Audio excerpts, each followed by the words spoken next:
देखिए 14 नंबर प्रश्न पर ध्यान दीजिए। 14 नंबर प्रश्न में व्यक्तिगत जीवन बीमा पॉलिसी से संबंधित प्रश्न है, ठीक है। तो हम आप लोगों को बताए थे कि बीमा पॉलिसी जो है एक साझेदारी फर्म में दो तरह का बीमा पॉलिसी लिया जा सकता है। एक ज्वाइंट लाइफ पॉलिसी, सभी साझेदारों के जीवन पर एक ही पॉलिसी लिया जाता है। 3 साझेदार है ABC, तीनों के नाम पर एक ही पॉलिसी है, ज्वाइंट लाइफ पॉलिसी। कोई भी मरा पूरा बीमित धन मिलेगा, ठीक है। और एक होता है व्यक्तिगत जीवन बीमा पॉलिसी। अब ABC साझेदार है तो A के लिए अलग पॉलिसी लिया गया है, B के लिए अलग पॉलिसी लिया गया है, C के लिए अलग पॉलिसी लिया गया है। समझ में आ रहा बात? तो तीनों साझेदार के लिए जीवन पर जब अलग अलग पॉलिसी लेंगे, ठीक है, और उसका बीमा का जो प्रीमियम होता है वो बीमा का प्रीमियम व्यवसाय के लाभ में से दिया जाता है। मतलब व्यवसाय के लाभ पर उसका असर पड़ता है। तो व्यवसाय के लाभ पर तो सभी साझेदार का अधिकार होता है, व्यवसाय के लाभ पर सभी साझेदार का अधिकार होता है। तो 3 साझेदारों के जीवन पर अलग अलग पॉलिसी है, तो हर एक साझेदार के पॉलिसी पर हर एक साझेदार को अधिकार होगा। ए के पॉलिसी पर BC का भी अधिकार होगा, A का तो होगा ही। B के पॉलिसी पर भी A और C का अधिकार होगा, और C के पॉलिसी पर भी AB का अधिकार होगा। समझ में आ रहा बात? तो ये होता है व्यक्तिगत जीवन बीमा पॉलिसी। अब आगे ध्यान दीजिए, सबका अधिकार तो हुआ, लेकिन अब 3 साझेदार में से कोई एक साझेदार मर गया, एक साझेदार मर गया। तो जो साझेदार मरा उसका तो बीमा का पूरा पॉलिसी मिलेगा, पूरा पॉलिसी मिलेगा। और जो जिंदा बचा हुआ है, जिस तारीख को मरा उस तारीख को जो जिंदा बचे साझेदार हैं उनके जो बीमा पॉलिसी का सरेंडर वैल्यू होगा, बात पर ध्यान दीजिए, उस सरेंडर वैल्यू में भी जो मरा उसका अधिकार होगा।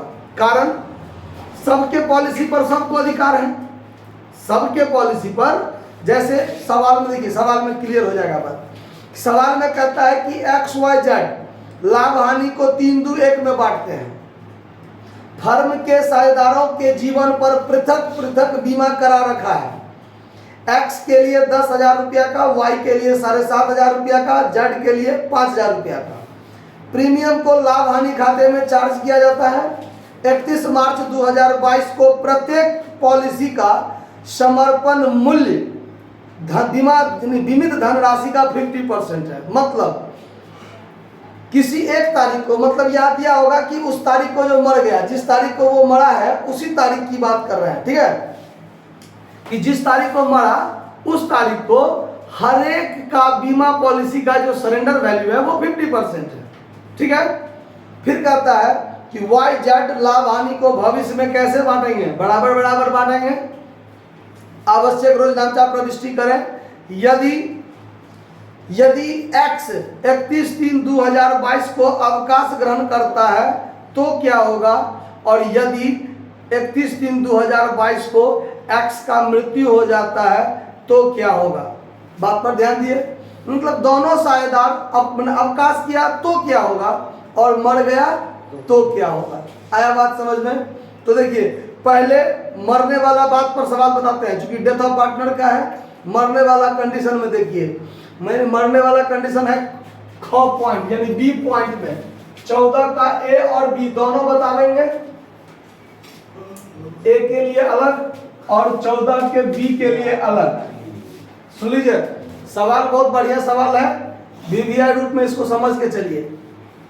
देखिए, अब यहां पर थोड़ा सा हमको वर्किंग नोट करना पड़ेगा। वर्किंग नोट क्या करना पड़ेगा? तो देखिए, जो साझेदार मर गया है, बड़ा कौन है? XYZ में X मरा है। देखिए, ओल्ड रेशियो ऑफ XYZ, तीनों का जो पुराना अनुपात है 3:1।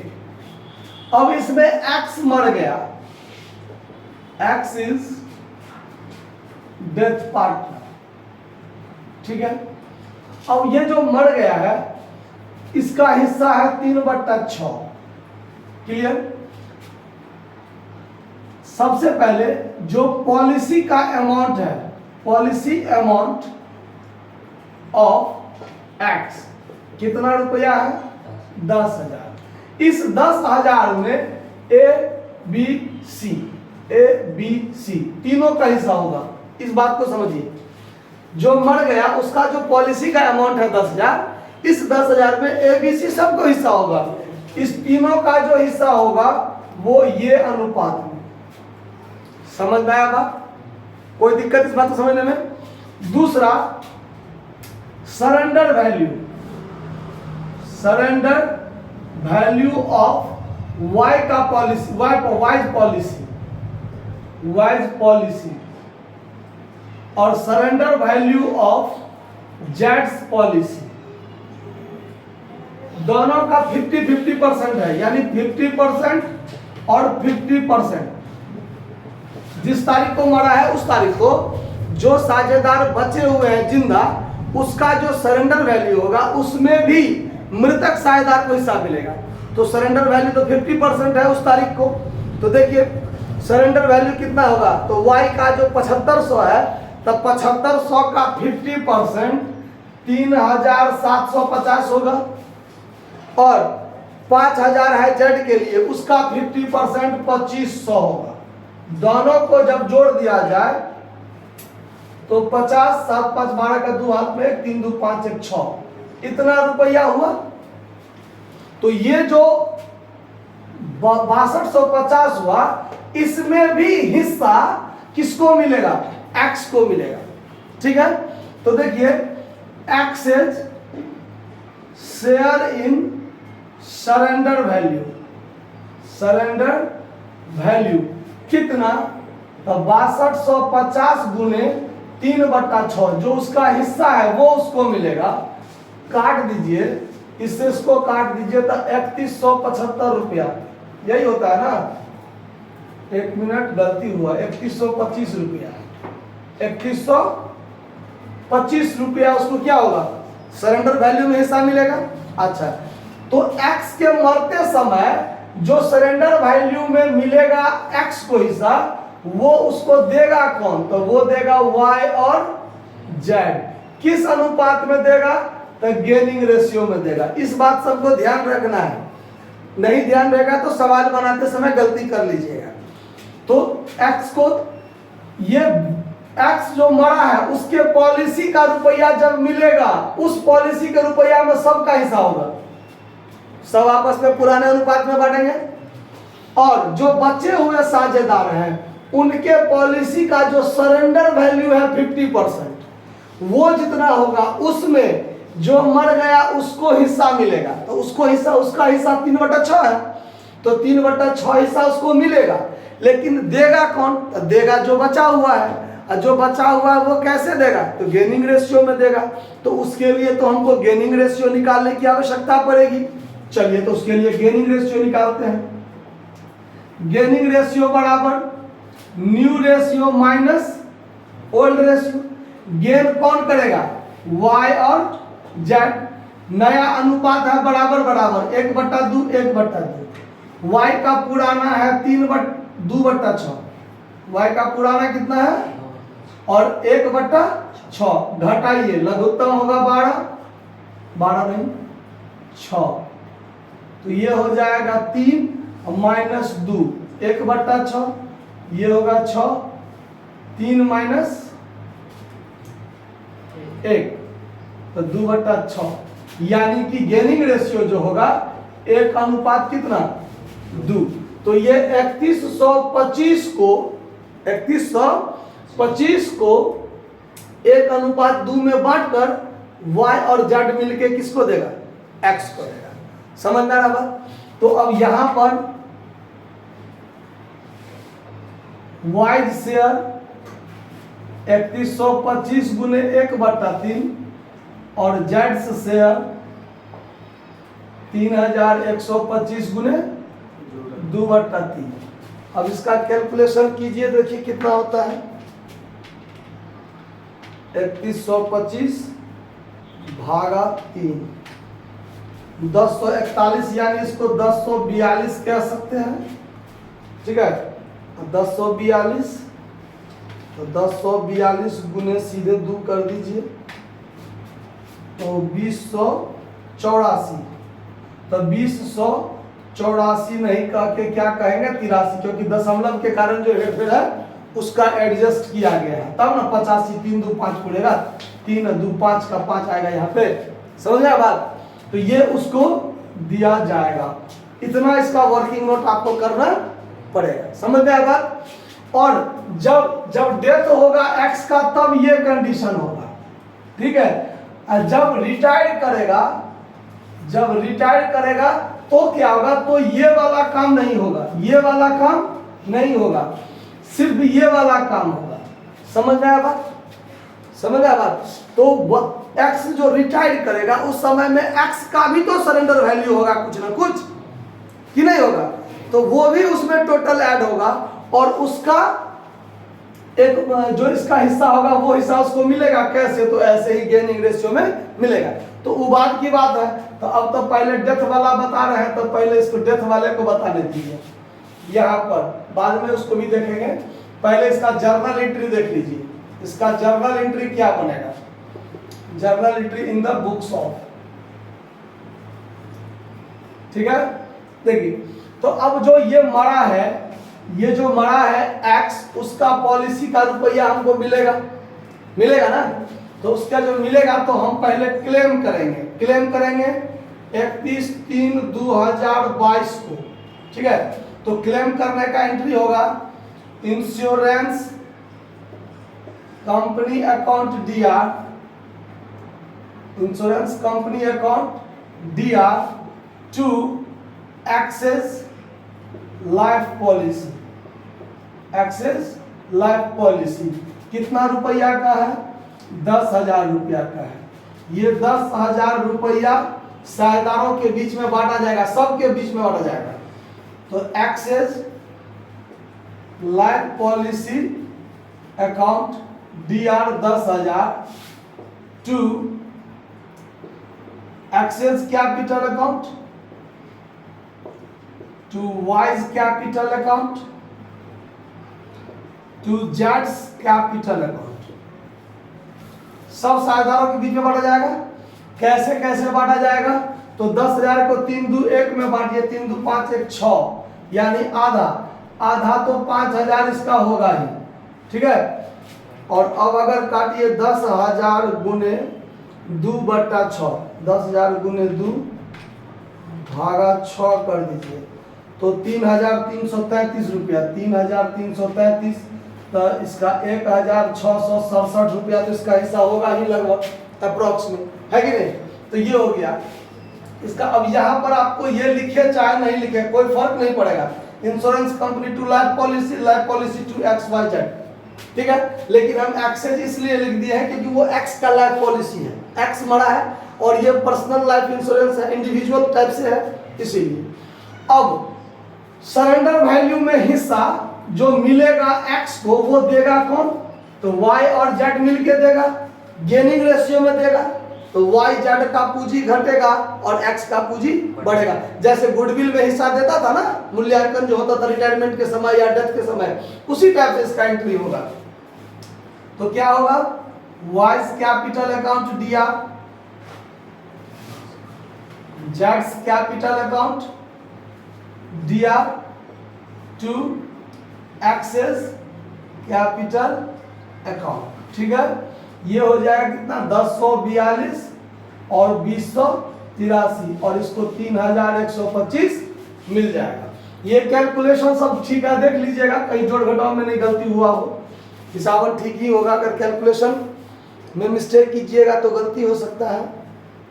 7,500 का 50% 3,750 ठीक है, और 5,000 का 50% 2,500 ठीक है, 6250 3,125 ठीक है, कैलकुलेशन ठीक है। ये बाटा भी हुआ ठीक है, बस यही एंट्री होगा। आपको समझ आया बात, यहाँ नरेशन में क्लियर हो जाएगा कि being surrender value of remaining partners, माने exchange share in surrender value of remaining partners credited to X capital account. इस टाइप से आप मिलाकर, नरेशन के लिए कोई नहीं है कि यही होना चाहिए, बस तर्क आपको मिलना चाहिए कि आप जो लिख रहे हैं वो सही है या नहीं है। तो ऐसा आप मिला के यहाँ लिख सकते हैं, जो आपके मन में आए जो सही है वो लिख सकते हैं। समझ में आया बात? कोई दिक्कत? तो पहले आप इसको नोट कर लीजिए, फिर रिटायरमेंट टाइप में फिर वो बताते हैं।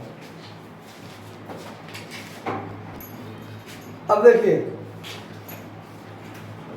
बी वाला बता दिए, जब मृत्यु हो जाता है सो बता दिए। अब ए में देखिए क्या करता है, जब रिटायर करता है, यानी जब एक्स क्या करता है, रिटायर करता है, तब क्या होगा सुन लीजिए। जब मरता है तो मरने वाले साझेदार का पूरा बीमा बीमित धन मिलता है, लेकिन जब रिटायर होगा तो बीमा कंपनी जो होती है वो दो ही कंडीशन में पैसा देती है, बीमित धन की बात ध्यान रखिए। अगर आप बीमा कराते हैं तो दो ही कंडीशन में बीमित धन आपको मिलेगा। पहला, जब आपकी मृत्यु हो जाए, दूसरा जब आपका टाइम मैच्योर हो जाए। जैसे टाइम मैच्योर होने का मतलब, जैसे मैं अपने जीवन पर मान के चलता हूँ 5 लाख का पॉलिसी लिया है, 5 लाख का पॉलिसी लिया है, और हमारा जो प्रीमियम देने का जो पीरियड है वो मान लीजिए 15 साल का हम रखे हुए हैं, ठीक है। तो 15 साल तक हर एक महीना या हर एक साल, सालाना या तिमाही, जैसा आप प्रीमियम मान लीजिए भरते हैं, तो मान लीजिए अगर हम सालाना प्रीमियम भरते हैं तो 15 साल तक हम हर एक साल का प्रीमियम भरते चलेंगे, ठीक है।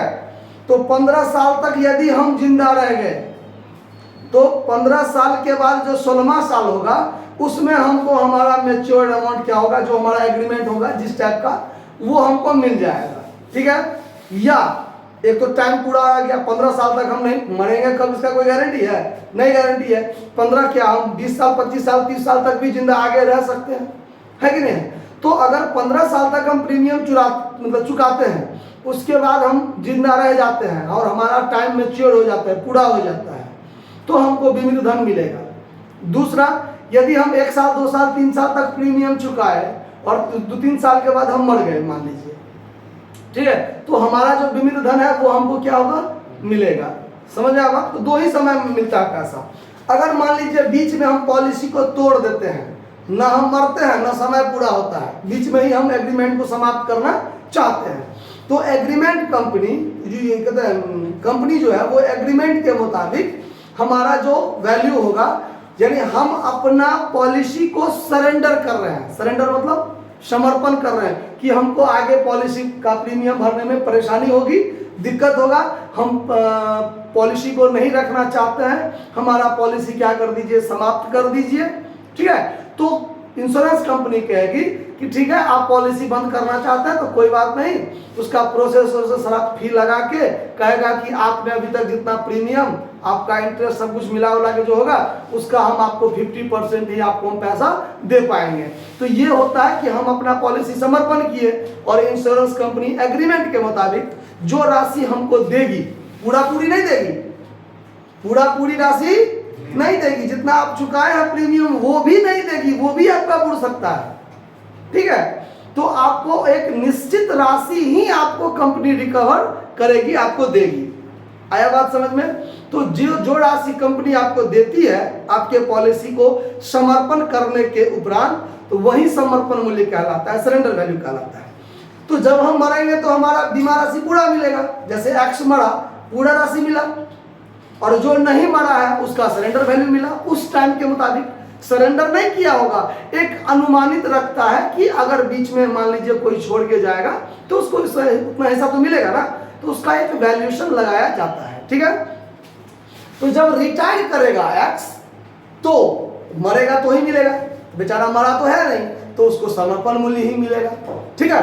तो रिटायर करने के एवज में क्या होगा वो देखिए। सबसे पहले old ratio of X Y Z 3:2:1 है। उसके बाद यहां पर सबका सरेंडर वैल्यू मिलेगा, एक्स भी जिंदा ही है, सिर्फ रिटायर किया है तो उसका सरेंडर वैल्यू मिलेगा, ठीक है। तो surrender value of X's policy 10,000 का पॉलिसी है और 50% उसका सरेंडर वैल्यू मिल रहा है, तो 5000 हुआ। Surrender value of wise policy, उसका पॉलिसी 7500 का था तो 3750, और सरेंडर वैल्यू ऑफ जेड्स पॉलिसी 5000 का था 2500, टोटल जोड़ दीजिए तो 6125, 6125 5 नहीं 6250 था ना, जोड़े थे तो 6 5 11250। तो टोटल सरेंडर वैल्यू कितना हुआ? टोटल सरेंडर वैल्यू कितना हुआ? 11250। चूंकि सबका 50% ही कैलकुलेट की जाएगी। इसमें access share in surrender value 11250 गुने 3/6, 3/6, इसका कैलकुलेशन कीजिए तो 3 दूना 6, 2 से इसमें काटिए तो 5, 2 छक्के 12, 25, 5625 रुपया क्या हुआ? एक्स का सरेंडर वैल्यू में हिस्सा हुआ। अब ये हिस्सा उसको मिलेगा, तो ये हिस्सा जब उसको मिलेगा तो वो किस रेशियो में मिलेगा? गेनिंग रेशियो में मिलेगा। देगा कौन? वाई और जेड मिलके देगा। तो आपको सबसे पहले गेनिंग रेशियो, तो gaining ratio of Y and Z 1:2, जैसे कि हमने पीछे बनाया था ना, वही को आप फिर से बना लीजिएगा अगर सिंगल क्वेश्चन पूछेगा तो। समझ आया बात ना? गेनिंग रेशियो निकालना हो जाएगा ना आप लोगों से, निकाल लीजिएगा। अब उसमें वाइज शेयर कितना हो जाएगा? 5625 गुने 1/3, और जेड्स शेयर हो जाएगा 5625 गुने 2/3। अब इसको कैलकुलेशन कीजिए तो 5625 भागा 3 तो 1875, 1875, तो 1875 गुने कर दीजिए 2 तो 3750 ये हो जाएगा। ठीक है। अब इसके लिए जब हम जर्नल एंट्री बनाएंगे तो वही y और z मिलकर देगा। किसको देगा? x को देगा। तो यहां पर कर दीजिए y capital account dr, z capital account dr, z capital account dr to X's capital account. ठीक है। और यहाँ पर 1875, 3750, 5625 एक्स को मिल जाएगा। समझ में आया बात? कोई दिक्कत बात को समझने में? नोट कर लीजिए इसको।